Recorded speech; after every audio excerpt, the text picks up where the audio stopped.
Good afternoon. My name is Baronet. I'm going to be talking today about the utilities in Dyalog APL. I'd like to talk about one thing that not everybody is aware of. It is quite a C. When you work with Dyalog, there's actually two spaces that you are using at all times. There's quite a C, and then there's your workspace also named hash. Quite a C holds static information like all your session is held in quite a C. So all your menus and things that don't move very much. And then hash is the workspace itself, which is dynamic. You can load, save more dynamically. This is pretty much what you have in memory. When you ask, for example, to have a, I don't know, half a gig workspace, it's actually divided into quite a C and hash. And quite a C can be saved into and loaded into DSC files. And your workspaces go to typically DWS files. Previously, quite a C contained only the GUI stuff. If you had a version of APL that didn't have any GUI, it was empty. But it was there, it just didn't have anything in it. More recently, we started putting utilities in there. For example, Salt is installed in quite a C. Quite a C is available to you. You can put whatever you want in it too, except that it's not as easy as hash to load and save workspaces from it and into it. You can write your own stuff and store them in normal workspaces and copy them using copy, and then you can put them into quite a C for later if you want to. That's one way it's been done usually. People were just using utilities in workspaces that would copy them into your workspace, and since people didn't have quite a C before, that was the only way you could do things. With quite a C, you can put your utilities in there and either refer to them directly by saying quite a C dot, whatever the name of the utility is, or you can set your path to quite a C and you will get it automatically. There's no other APL that does this. Normally, quite a C is loaded at startup time. When you start APL, you have a DSC file on your system that is loaded and it populates quite a C and you get all your menus and everything that you see normally. If you want to modify it and get your utilities to be there the next time, you have to save it. And the way you do it, you use the session menu and you type save. And whatever you've put into quite a C will be there the next time you start APL. Don't forget to set quite path if you want to save it too.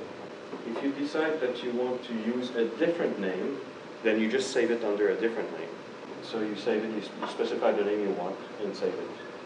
You just have to remember that if you want APL to load it automatically, you have to tell it to load your new session file. In that case, you go into Configure and you specify in the Session tab which file to use the next time you're going to start APL. So for example, here I've got my own util, which is the name of my file. Next time I start APL, it will load that DSC file, which will contain all of the stuff that I put in it. If you want to do that. You could put it also in the standard DSC file that we provide, and it will work too. It's just that if you want to have a different one. If you have a lot of utilities that you like to have all the time, you can put them into quite a C, save it, and they will always be there. And if you set your quite path to quite a C, all you have to do is type the name of your utility, and it will appear naturally. Since V11, Dyalog started storing utilities in quite a C. They're just a bunch of namespaces that we put in there. There's a general line parser, which is used all over the place. We have Salt and Spice, which is the user command framework. We have some Dyalog utilities, charting functions, and more recently there's a function in there. It's the user command function, and we'll talk about it later. Salt is something that has appeared with V11. It's basically it is a pair of functions that read and write Unicode text files. Based on that, there's a series of functions that will read and write code, APL code, and also perform some management, like compare files together, list them, and some other things like that. It can be used also as a version control system because you can store different versions of your stuff. So if you have a function that you modify, you may desire to keep several versions of it. So every time you make a modification, you save a new version of your function. So you can see all the steps, all the different modifications you've made each time. Salt is the base for Spice. Spice it's an interface between you and Salt. you can put code that you want frequently used to be executed. For example, you may have a command that you like, instead of putting it in quad C, you can put it into salt files. And you can ask Spice to execute the command of your choice that you've decided that command X will do this. Then you say execute command X, and it will bring up your code and run it according to your own rules. And Spice is the framework for user commands, and we'll come back to that in a second. So user commands are salt-based functions called through the bracket syntax. Since V13, we have introduced something called user commands, and it's basically Spice, what we had as Spice before. The only difference is that you can call it through the session by using bracket and then the name of a command that you will have created, or that we have created. For example, here, the command cal takes an argument that is 12 here, but it could be anything else. When it's entered in the session, the code is brought up into the workspace and it is executed. Some things you may want to take note of, these are keyboard shortcuts. And very often when you have your session, you're trying to get rid of some text in the session. So one of the things you can do, you can highlight the entire thing and use Control-Delete on it, and that will delete the text. Sometimes if you want to go to the end of the text, you use Control-End, and that will bring you to the bottom of the text. Control-Home goes at the top of it. This is nothing special. This is all regular Windows shortcuts. One of the things that if you do Control-Shift-End, this will highlight the text till the end of the session. So for example, if you want to get rid of it, you Control-Shift-End the entire thing and Control-Delete to remove it.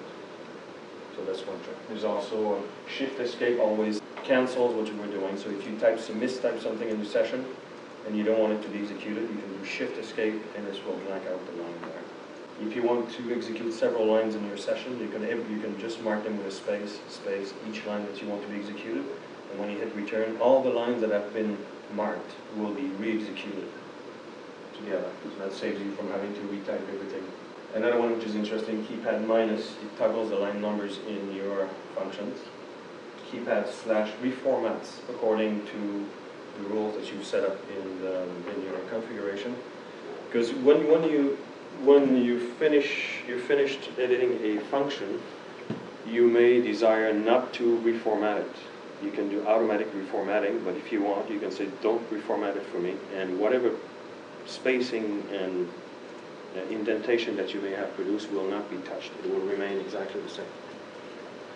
But most of the time, people will just keep the automatic reformatting done when they exit the function. Another one in the function which is interesting is Control Up. So if your cursor is on a name and you Control Up, it will localize it or unlocalize it if it was already localized. And two important ones are Control-Shift backspace to undo the last thing you did, and Control-Shift enter to redo the last thing you did. Okay, so we're going to go into APL now, and I will show you a few user commands. Now everything I'm going to show you now is with version 13, which you have on your USB drive. So if you're using version 12.1, the things that you will see now may not apply to you. Let's say that I've got this little program here, cal, which I love and I would like to have available all the time. One of the things you can do, you want to put it into quad C, for example. You have to find out what does this function need. Well, I can have a look at it. I can hover the cursor or edit it. And then I can see that it's using, is it using anything? Hard to tell. Well, what I'm going to do, Control-N, go to the end. I'm going to ask to see all the calls that this function makes. Okay, so I missed that. Function call calls date and days, and function days doesn't call anything, function date doesn't call anything. So I actually need three functions. I needed these three functions to go together. So let's go and explore, and let's check what's in quad C. There's no namespace called myutil, so I'm going to create a namespace called myutil, and I'm going to put all my utilities in there. So I have created a namespace called myutils, and I've copied into it cal, days, and date, which are needed to make cal work.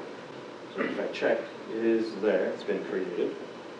Now I erase the functions from the workspace here, just to prove that I'm not going to be using them from here. And I try to run it. Of course it fails. It's not in my workspace. Okay, I set my quad path to quad-AC myutils. And I try again, and it works. Because it picked it up from quad-AC. Now, I can save this. Go into session, save this. Now, I've saved this quad-AC, which contains my utilities. I have saved them in the normal Dyalog supplied DAC file, which contains the session. So what I'm going to do, I'm going to start a new session. Okay, so in theory, I started a new APL session, and now, without doing anything, it finds my utility cal.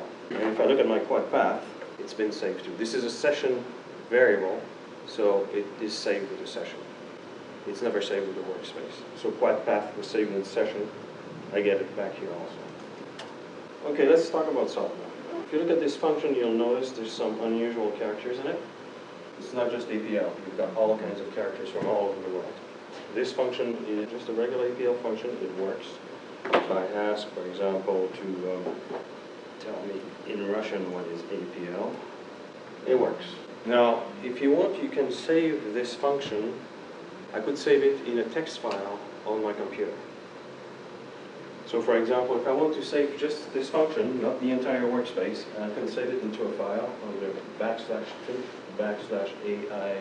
for example. When I do that, it is saved.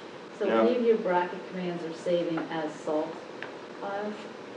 Or are they saving as... well, in this case, save saves a salt file. Okay. Yeah, that's what it does. So anything that you ask to be saved will be saved in the location that you've got there as a text file. So if you look now, I've just opened Explorer. And if I look at this file here, and if your installation has been done properly, if you double click on it, normally Notepad comes up and shows you the content of the file. In this case, this is the exact same function that I had. You can see the code looks pretty identical. I don't know any of these languages, but I trust it is okay. How does a salt file differ from the quad BR above function? It isn't. It's the same thing. It's the same text. It's actually, the way it is done, it takes the quad NR, which is the same thing, and it outputs each line in the text file. So to reproduce it, you read it back and just refix the function.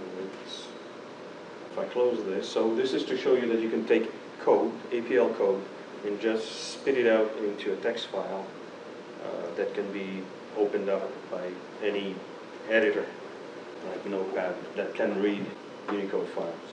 So if you erase that, and do you have a bracket load? You read my mind. Erase, load it, and open it. So that's all what salt does. Salt only reads and writes APL code onto your machine. It does a little bit more because it does a little bit of management too, but the basic idea is to read and write APL code onto the hard drive or any location that you desire. Okay, so I want to show you how to create a user command. Instead of going through the quad AC and putting all your utilities there, because if you only have one or two, it's not too bad. But let's say you've got lots and lots of utilities and you don't want to keep them in quad AC. You want to keep them on your hard drive and be able to see them with a notepad and send them to somebody else. I've got this really nice utility. You can ship it to somebody else. If it's in quad AC, forget it. They don't want to have your quad AC because they don't know what's in there and so on. So I'm going to show you how to create user commands, and which uses salt. User commands are based on salt. So this is code that you write and using salt. And there's a way you can create user commands from scratch, but there's an easier way, is using the user command new.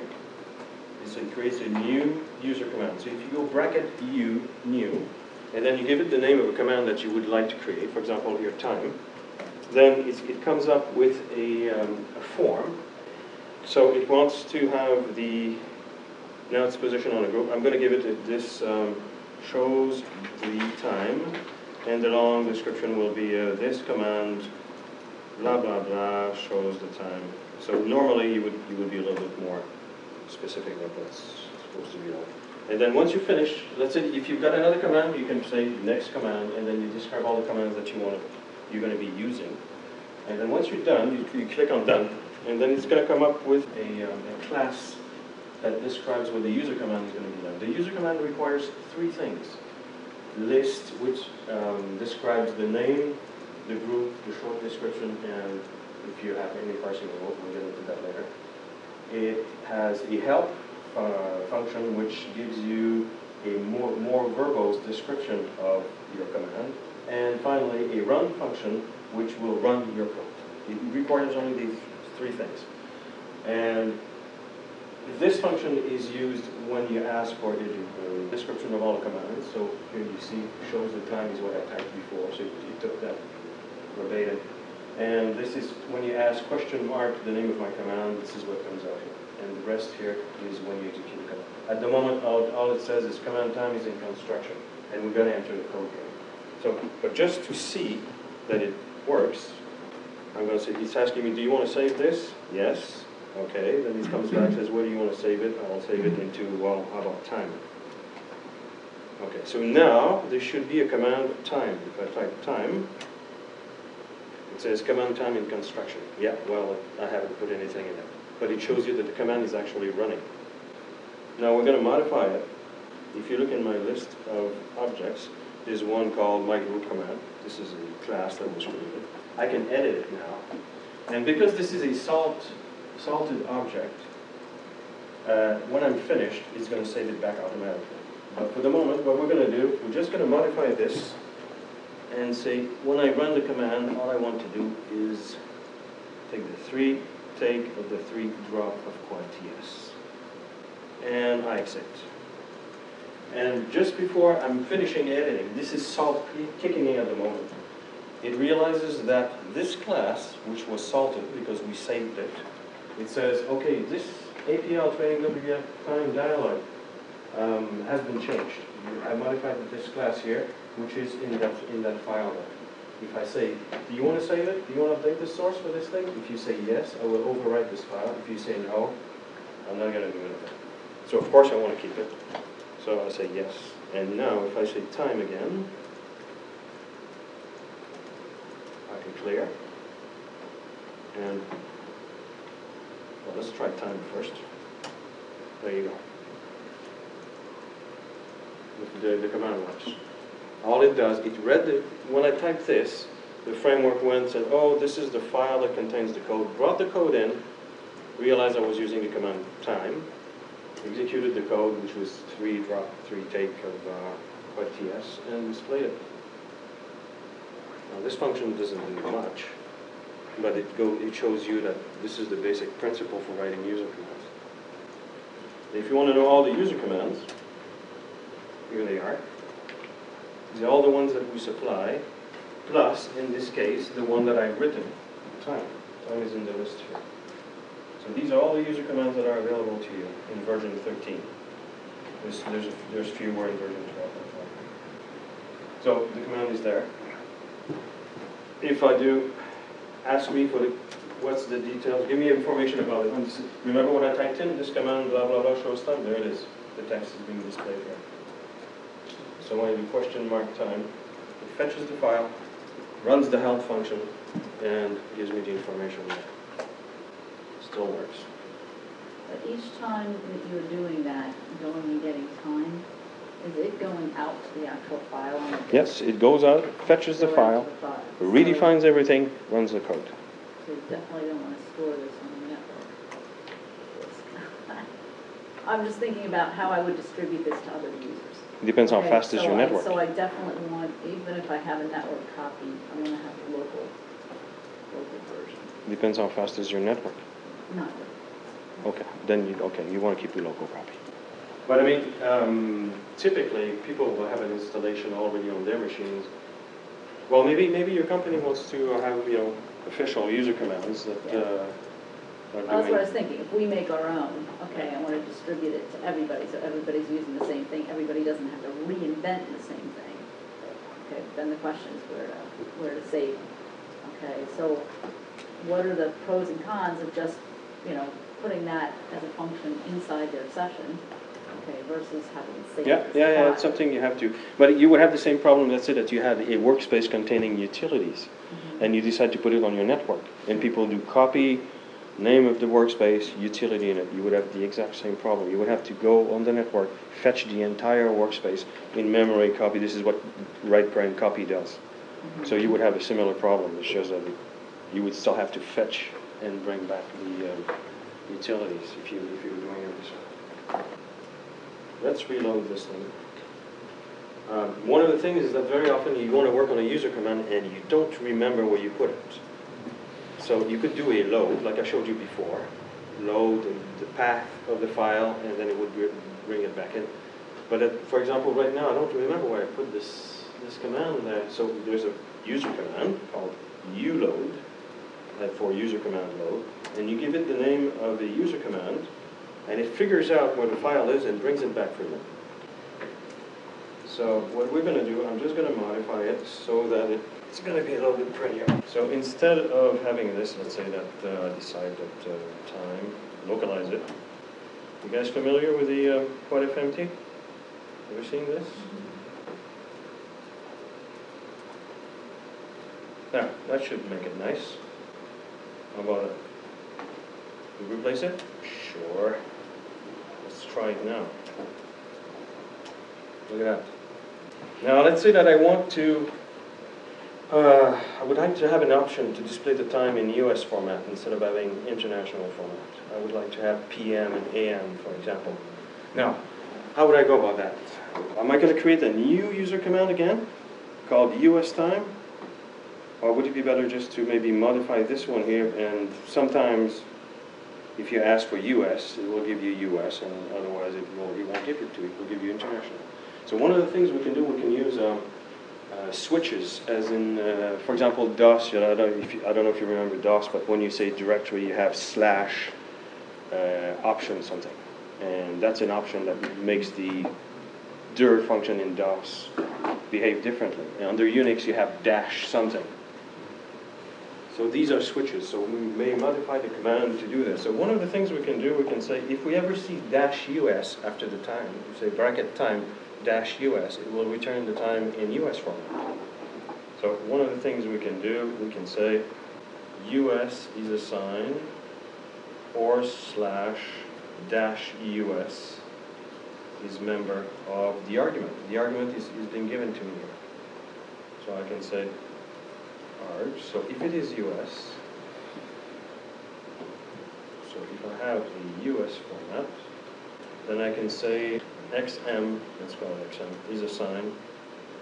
So what will happen here is that I'm saying, okay, here's the time. By default, I have no AM, PM. But if it's US, if I've got this US thing in the argument line, then what I would like to do is find the time and pick AM or PM and readjust the hour so that it fits between 1 and 12. So let's see if that works. Oh, and I can reformat this with the keypad. See? Nicely formatted now. So let's see if it works. Okay, now let's try it with the US thing. Ah, we have an error. Well, something failed. Well, let's try to debug this then. What can be the rank error in there? It's hard to tell. You know what we can do? We can just turn debug. We can say udebug, turn it on. So that will turn debugging. Right now what happens is that if you have a user command that fails, the framework traps the error, comes back and said, you had a rank error, I don't know what it is, but figure it out yourself. But if you say, okay, all right, well, don't do that. Turn debugging on, and whenever there's an error, just show me what the problem is. So let's repeat this thing here. Here it is. Something happened. Missing a semicolon. Right here. This is a matrix. I'm indexing with a skeleton. All right. Well, let's edit this function on the fly. You see, it's still waiting. I add this. Save the file. It's been saved. I was debugging. I saved it. Now I say keep going. And now I have another. which is the length error. What is it this time? What is the shape of XM? It's a 1 by 3. Ah, of course. So what I should have done here is time 1. Instead of 1 time.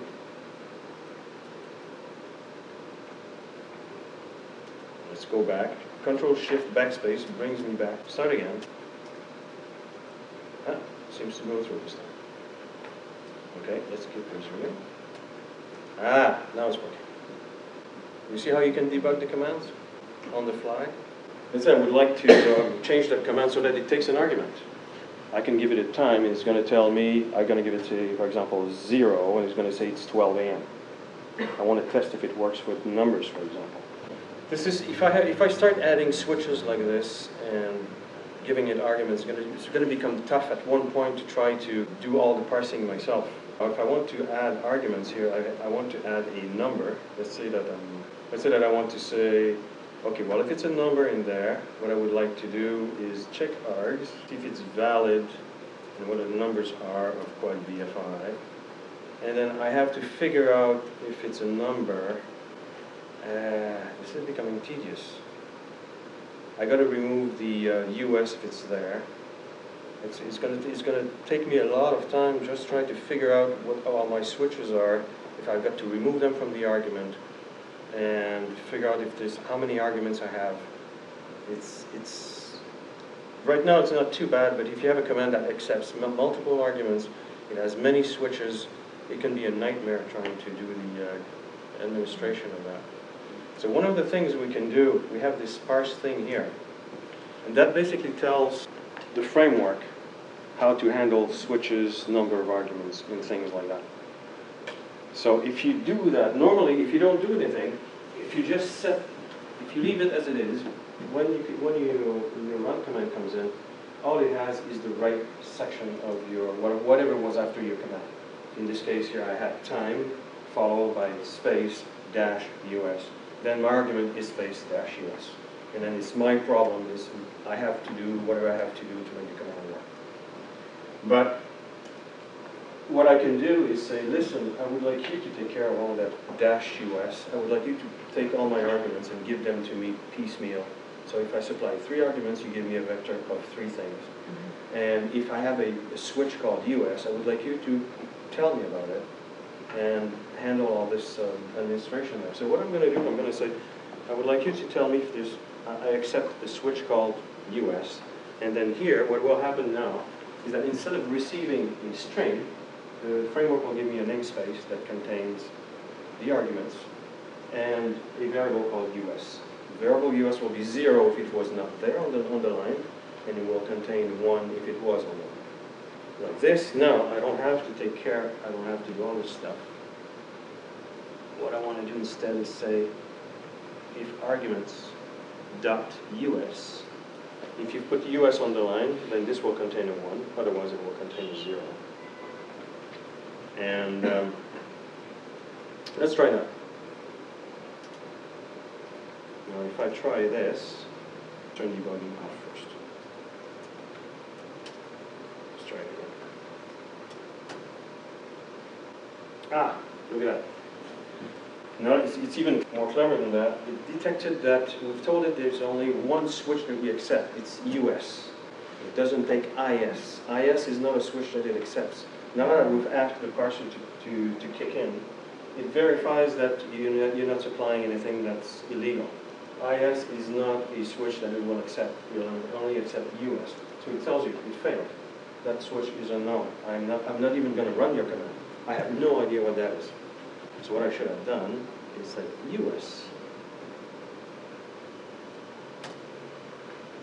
Now it runs the command correctly. And if I don't put the command, if I don't put US, you saw, okay, that wasn't much of a change here because I had only one switch. So trying to look on the line if there was a switch called US by myself or asking the framework to do it for me wasn't much of a difference. The code is a little bit simpler, but not much. But if you have several switches, this can become quite a nightmare to try to handle yourself. So if we have multiple switches, we have to add them to that parse? Yeah, that's right. So if I have several commands, for example, let's say that I decided I want to have another one called summertime or whatever. Let's call it ST just for now. So right now, it will accept ST. No, I'm not using the switch, so it doesn't matter. But if I say ST, it takes it now. It doesn't do anything because I'm not using it. But now it accepts it. Whereas previously it wouldn't have done that. So, okay, so we don't need that ST thing. One of the things we can tell is how many arguments you will accept. So for example, if I say I accepted one argument, then I will have to supply at least one argument. If I say now time US, it says it failed. You gave me too few arguments. I need one argument. You told me I was going to have one. You didn't give me any. One of the things I can say, well, I don't know if I'm going to have one argument. Maybe I'll have 0. So in that case, you say, okay, it's going to be 1 short. It could be smaller. S stands for short. So if you supply 0 or 1, it's acceptable. So now I can do that. It works. And if I supply an argument, which I'm not using, but just for the sake of it, it still works. If I supply 2 arguments, too many arguments. You told me we're going to have a maximum of 1, and I supplied 2. It won't take it. So you see all this handling of the number of arguments, all the switches, it can all be handled by the parsing rules there. And it's not very complicated. You say the number of arguments followed by the switches, and the rest is taken care of. Yeah, but how do I know that? That's what I put in that parse. How do you know what? That somewhere? How do I know if I was just, coming into this? Like you knew to put I know. one and. But where's the documentation? it's all documented. And if you do you knew, that's one of the things that it's asking you here. It says how many arguments are you going to have? Is that going to be a maximum number of arguments? So for example, say I'm going to have a maximum of 2 arguments. So it means it will accept 0, 1, or 2. But it won't take 3. Can I use this to edit one that's already in existence? No, this is only this is for new commands only. Yeah. Once the command is created, you have to go into the script itself. There's not much point in having a user command to edit because you already got the editor. I think this covers pretty much the. Okay, ureset is sometimes what happens is that's an interesting command. For example, now. If I'm asking for the time, I've modified the command, but sometimes there's 2 things that can happen. First of all, like you're on a network you were talking about before. What happens is that if I type a command that does not exist, the SALT, the framework, will look and say, okay, well, this is a new command, I've never heard of it. Probably somebody's dropped a new file into the directory containing the user commands. So I better look in there. So it rescans the entire thing. So if I type, for example, ABC, it doesn't know about that command. See, it takes a while because then it thought, oh, this is a new command. Never seen this before. So it goes back into the directory, reads all the files again to see if there's not a new ABC command there. Comes back, and if it found it, then it executes it. If it doesn't, it comes back and says, I didn't find that command. I have no idea what you're talking about here. Now, the problem is that if you're on network, and all your user commands are somewhere, and you're on a slow network, just like you were talking about, every time somebody's going to make a mistake, he's going to have to go on the network, fetch all the files, reel them one after another, and come back to you and eventually say no. So your user's going to be waiting there until it tells you, no, you couldn't do that. So there's a mode, something called settings, and see at the bottom here, so it says new command, automatic. That means that by default, it will go and try to read them. If you turn that off, it won't try to read. Whenever you have a user command that it doesn't know, it doesn't try to read the files and comes back right away and says, I have no idea what you're talking about here. This is an unknown command. In that case, if you want to force, if you say, no, this is a command, I know it's on the network, I put it there, you're going to go get it, then you can do a U reset. Then we'll go read all the files, come back and say, okay, I found 76, in this case, 76 commands. So I'm in 12.1 and I don't have that. No, because this is, like I said before, this is a version 13. Yeah, I understand that. So all I want to know is what's the default. The default is it's going to The default in 12.1 is automatic. Yeah. That's the reason why we introduced that in v13, because somebody complained. Okay, let's see, we want to give it an argument now. But it's not using the argument. So what I can do now is say, here's the time. if 1 is equal to the shape of rs.arguments, then time will be given as the 2 pic quad VFI of 1 bit. So what I'm doing now is that by default I'm using the current time, but if you give me one argument, and what I'm going to do is I will take the first, normally this is a list of all the arguments you have. In this case there will be only one. So I take the first one, turn it into a number, and now this is what my time is going to be. So let's try that. So now, if I try 0, there's 12 a.m. Is that what I want? See, there's something wrong here, because I put in a letter, and that obviously wasn't what I wanted. So what I could have done instead is, if I had done, for example, instead of this, I had done execute. And whenever I do this, I get a value error because O is not something that exists in our workspace. Now it failed, just like I showed you before. We have an error, and you can check that. Look what happened now. I gave it 3 numbers. What happens is that the parser looked at it and says, you gave me 3 things, and you told me you wouldn't accept more than 1. So you gave me 2 things too many. So it says too many arguments. It won't take it. If you want to debug a user command and you want to find out, for example, if there's anything wrong with it, and sometimes there's no error, there's just something wrong happening. In this case, before we had this 12 a.m. instead of when we got here, this looks suspicious. Whatever I'd like to have is 12 :0 a.m. And all I've got is a 12. This is not right, this is not what I wanted.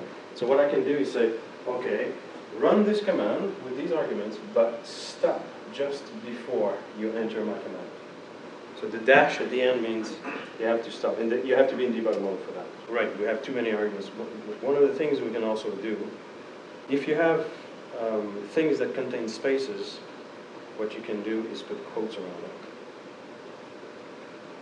Like this. That means my argument contains spaces, and the way to tell Spice or the user command that this is a single argument, you put quotes around it. So now, just before it's about to use your run function, it stops. So instead of you having to trace through the entire user command processor, it stops just before it's going to call your function. Now you can control enter on it, and now we enter your code, or my code in this case. So it's executing this, it finds what the argument is, it executes it. Now we have time. Yeah, that looks good. Did we ask for US? No, we did not. We should format this, and we get, hey, it looks like it's working. Yeah, it's working. There you go. Okay, let's try it with US. Yes, it's working again. Any questions? Well, one of the things you can do, if you don't like to have to specify the quotes like this all the time, because this is a pain. If you know, you always have. This is to be considered as one argument. You can say, listen, I have one argument, but it's a long argument, so don't force me to put the quotes or all that. So you can go back into the command group here and say, not only is it short, it's also long. Short means it's maximum except long means I don't want to have to put the quotes at the end. It's like a maximum and a merge. So since you can't use M for merge and max, it would be confusing. You have short for small and long for long arguments. So now I don't have to do this, and I can actually see I don't have to put the quotes anymore. I'm finished with user commands. I wanted you to see how user commands work. And I've covered just about everything at the moment. So one of the things, there's one called usample. Usample A and sample B. This is a user command that was created just as a sample how to use user commands with and without parsing. So that's another example we can have a look at. And you've got all the descriptions in there. So the list function, what it has to have, the run function, and so on and so on.